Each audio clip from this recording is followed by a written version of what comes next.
Today's English lesson will test your ability to use 5 sentence patterns for natural speaking and writing. These patterns are extremely common, and we use them to form sentences in a variety of formal and informal situations. Also, these are some of the most common mistakes that are made by English learners.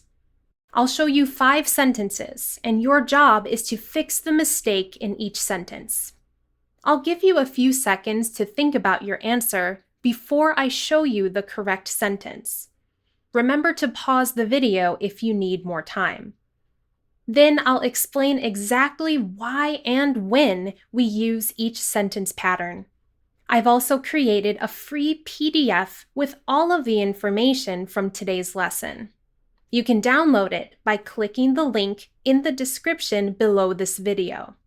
Are you ready? Let's start with the number 1 mistake that I hear all the time. Fix the mistake in this sentence.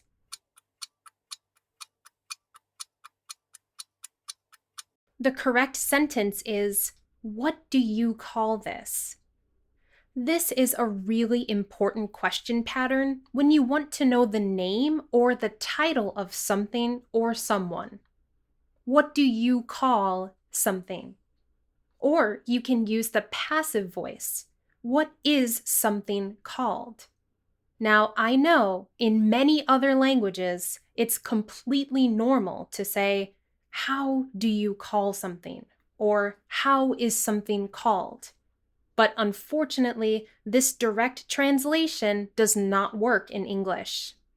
This could confuse native speakers because we use how to ask about the method that you use or the way that you do something. So if you asked me, how do I call you? My first reaction would be, call me on the phone. Now, it's possible to use the word how with other verbs. How do you say this in English?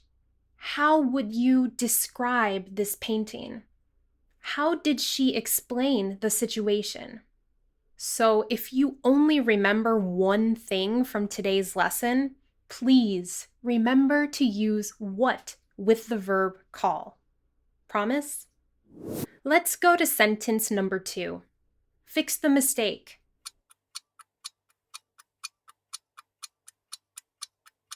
The correct answer is, it's easy to learn English. Here's another common sentence pattern. A form of the verb be plus adjective plus infinitive. We form the infinitive with to plus the base form of a verb. To learn, to take, etc. But you already know this pattern. Think about one of the first phrases that you learn. It's nice to meet you.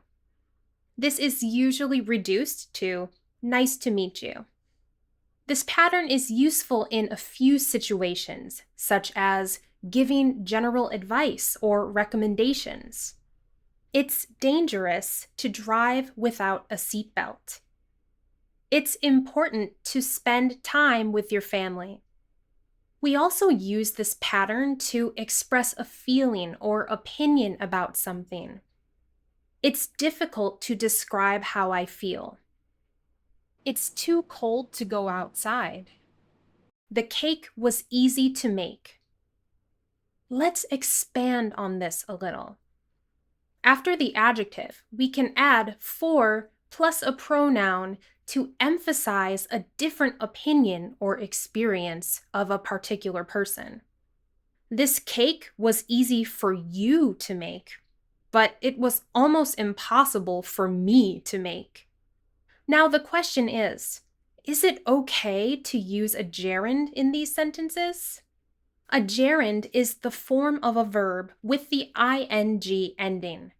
Talking, meeting, etc. Yes, it's possible to use a gerund, but it usually requires a different sentence pattern. Let's talk about that next.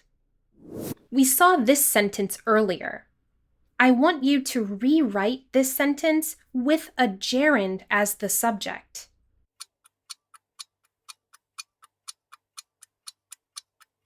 The answer is driving without a seatbelt is dangerous. Here, the subject of the sentence is the phrase driving without a seatbelt. Here's a great tip if you can't decide between a gerund or an infinitive. If the subject of the sentence is an action, you should use a gerund, like 99% of the time. It's not very common to use an infinitive as the subject. Now, does this pattern change the meaning of the sentence? Well, it depends.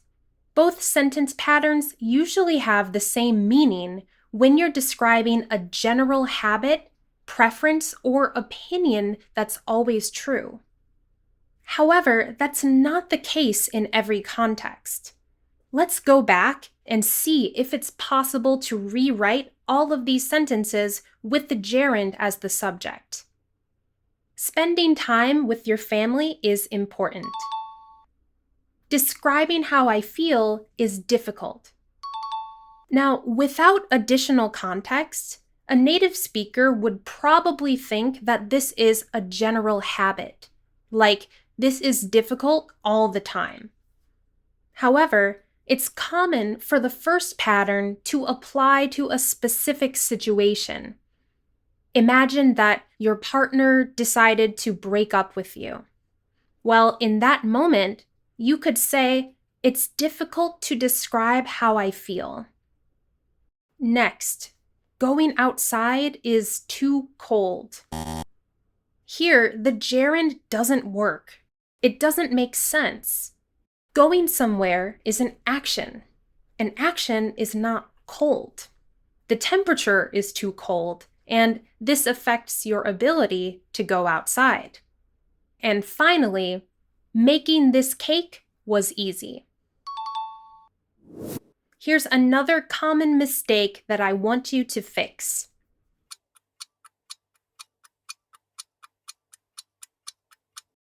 The correct sentence should be, "I don't remember where the restaurant is." Okay, this is a big topic, but stay with me and I promise this will make sense in a moment. Let's quickly review English word order in simple sentences. The restaurant is here. I like this restaurant. Do you like this restaurant? Is the restaurant here? Only switch the subject and the verb in direct questions with the verb be. Where is the restaurant? Do you remember where the restaurant is? I don't remember where the restaurant is. These constructions are called embedded questions. This is an indirect question that is inside a larger sentence. The larger sentence is the main sentence, and this can be a statement or a direct question. After the question word, we follow the normal sentence pattern, not the question pattern. That's because these are just objects of the verb remember. It has the same function as other nouns. I don't remember his name. I don't remember the reason. I don't remember where the restaurant is. I'm not asking a question. I'm giving information. This is just another thing that I don't remember. So, why do we use embedded questions? Well, the most important reason is this is the only grammatically correct option in these sentences. There are some other situations in which we have the option to use a direct question, but an indirect embedded question sounds more respectful or more natural. For example, when you're making a polite request or showing that you're curious about something. Here's another example. Pay close attention because we have to change something here. The restaurant accepts credit cards. Does the restaurant accept credit cards? Could you check when, what, if the restaurant accepts credit cards? I wonder if the restaurant accepts credit cards. For embedded yes-no questions, we typically use the word if. Another option is the word whether, but this is less common and it's considered a bit more formal. Okay, the last sentence pattern is a bit more advanced, but it's very useful, especially in everyday conversation. Look at this sentence. When you practice more, you improve faster. This sentence is so-so. Of course, we can understand it, but there's a better option. Can you rewrite this with a more natural sentence pattern?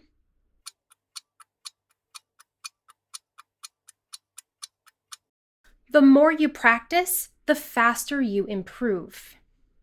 This is a great conversational structure that shows how two things change in relation to each other.